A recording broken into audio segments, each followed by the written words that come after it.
मिल्कीपुर के उपचुनावों की काउंटिंग जारी है। कुछ ही देर में मिल्कीपुर के नए विधायक का ऐलान भी हो जाएगा। इस बीच अवधेश प्रसाद को शायद हार का अंदेशा हो गया है, इसलिए ही उन्होंने एक बार फिर सार्वजनिक रोना धोना शुरू कर दिया है। रोते रोते उन्होंने मिल्कीपुर पुलिस पर बेहद गंभीर आरोप भी लगा दिए हैं। जी हां दोस्तों, वैसे तो मिल्कीपुर चुनाव के दिन से ही समाजवादी पार्टी की तरफ से बार बार बीजेपी पर धांधली के आरोप लगाए जा रहे हैं। अखिलेश यादव के बाद मिल्कीपुर के पूर्व विधायक मौजूदा सांसद अवधेश प्रसाद ने भी एक बार फिर प्रशासन पर बड़ा गंभीर आरोप लगा दिया है। अवधेश प्रसाद का दावा है कि उनके एक कार्यकर्ता को पुलिस ने लाठियों से बुरी तरह से पीटा। इतना ही नहीं, उसके हाथ पैर बांधकर उसके नाखून भी उखाड़ दिए, उसके एनकाउंटर की भी कोशिश की। अवधेश प्रसाद बोले हैं कि यह लाठी कार्यकर्ता पर नहीं बल्कि संविधान और भगवान राम की मर्यादा पर पड़ी है।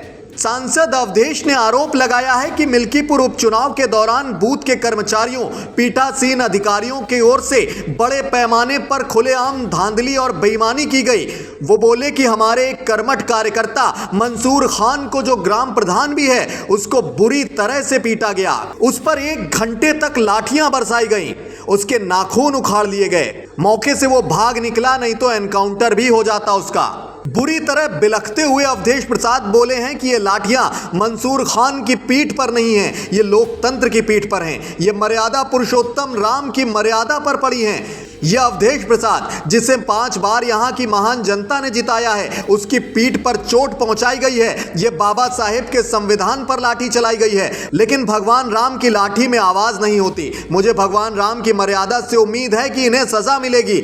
मिल्कीपुर यह इतिहास बनाएगा कि चुनाव में लाख गुंडई और धांधली होने के बावजूद समाजवादी पार्टी के प्रत्याशी अजीत प्रसाद जीतेंगे। खैर दोस्तों, आपको क्या लगता है? मिल्कीपुर चुनाव की काउंटिंग के बीच अखिलेश और अवधेश का लगातार रोना धोना मचाना ठीक है, तथ्यपूर्ण है, जायज है? आपकी जो भी कीमती राय है कमेंट बॉक्स के जरिए हम तक जरूर पहुंचाएं। साथ ही मिल्कीपुर के चुनाव नतीजों से जुड़ी पल पल की अपडेट से लगातार खुद को अवेयर रखने के लिए आपके अपने चैनल वीके न्यूज के साथ यूं ही जुड़े रहें। शुक्रिया, नमस्कार। मिल्कीपुर में अखिलेश यादव की टीम इतना ज्यादा घबराई हुई है कि नतीजों के 3 दिन पहले से बोरिया बिस्तर लेकर ईवीएम रूम के बाहर डेरा जमाए हुए हैं। टस से मस होने का नाम नहीं ले रहे सपा नेता। बोल रहे हैं कि हम हटे तो यहां से ईवीएम भी धीरे से हटा दी जाएगी। अखिलेश यादव लगातार कह रहे हैं कि हम मिल्कीपुर में 100% वोट जीतने वाले थे, लेकिन बीजेपी ने धांधली कर दी। खैर, उनके इन आरोपों में कितनी सच्चाई है ये तो वो ही जाने, पर जिन भी चुनावों में हार का आईना देखते आए हैं विपक्षी, तो इस तरह का रोना धोना आम हो चला है। फैजाबाद अयोध्या जिले की मिल्कीपुर विधानसभा सीट को लेकर लगातार सियासी पारा चरम पर है। अखिलेश यादव लगातार भाजपा पर बड़े बड़े आरोप लगा रहे हैं। यहां तक कि सपा ने तो उपचुनाव को निरस्त करने की मांग तक कर डाली है। उधर एग्जिट पोल के नतीजों के बाद भी कहीं ना कहीं सपा को अब तक जीत की आस बनी हुई है। इसलिए 5 फरवरी की शाम से ही सपा कार्यकर्ता टेंट लगाकर स्ट्रांग रूम के बाहर ईवीएम की रखवाली कर रहे हैं। इस बात से तो आप वाकिफ ही हैं कि मिल्कीपुर उपचुनाव समाजवादी पार्टी और भारतीय जनता पार्टी के बीच प्रतिष्ठा की लड़ाई बना हुआ है, क्योंकि यह सीट राजनीतिक रूप से महत्वपूर्ण अयोध्या का हिस्सा है। उपचुनाव में जीत सुनिश्चित करने के लिए जहां सत्तारूढ़ भाजपा ने अपनी पूरी ताकत झोंक दी है, वहीं मुख्य विपक्षी दल सपा के शीर्ष नेताओं ने भी मतदाताओं को साधने में कोई कोर कसर नहीं छोड़ी है।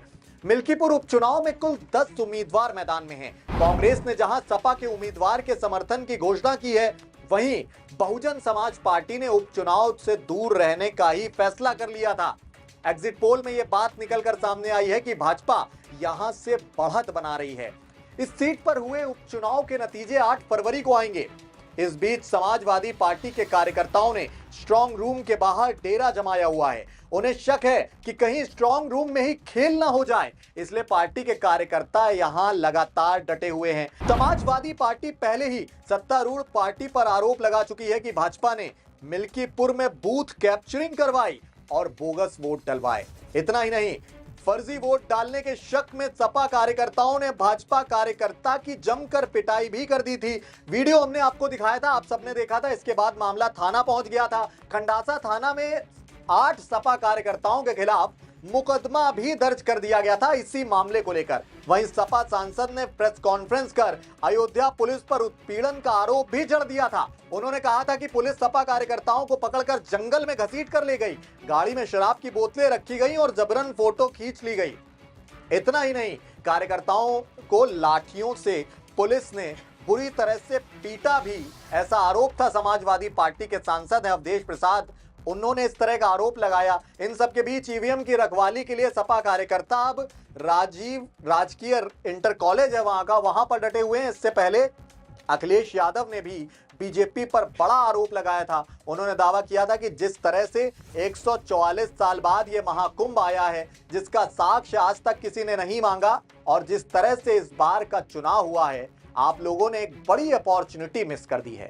आप आते और देखते कि 144 साल बाद मिल्कीपुर में किस तरह का धांधली भरा हुआ चुनाव हुआ है। मिल्कीपुर चुनाव भी 144 साल वाला चुनाव था। यहां मरे हुए लोगों ने वोट दिया, आसपास के जनपद से पहुंचे लोगों ने वोट दिया, अधिकारियों को टारगेट दिए गए हैं।